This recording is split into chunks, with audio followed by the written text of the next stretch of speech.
Здравейте, аз се казвам Никол. Заповядайте в света на Политроник. Надявам се да се включите и да ви хареса тази презентация. Това, за което ще говорим днес, е какво трябва да знам за ученическия съвет преди да се ангажирам. Общи съвети. Разбира се, като член на ученическия съвет, вие ще имате привилегии и отговорности.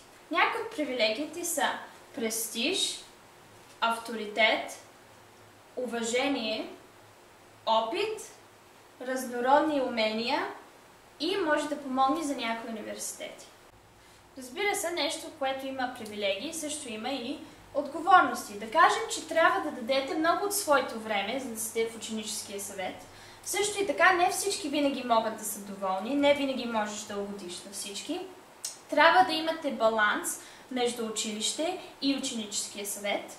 Винаги ще имате сблъсъци с администрацията и алтернативната цена винаги трябва да се откажете от нещо, за да сте в ученическия съвет. Позиции и задължения.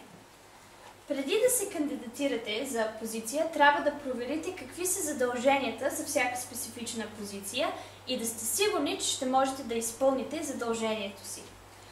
Също и така, ако искате още информация за позициите или за структурата на ученическия съвет, можете да се свържете с Политроник.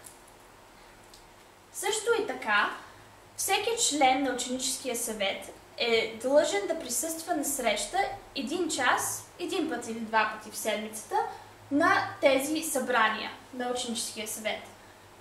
Колкото по-висока ви е позицията, на толкова повече събрания трябва да присъствате с администрацията или с други такива групи. Развитие на качества.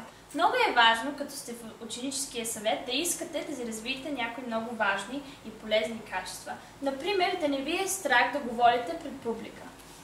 Да сте контактни, да имате много връзки, да сте честни и откровенни, да имате много търпение и също и така да сте отворени за нови идеи, да знаете как да се регулирате времето и най-накрая да сте иновативни.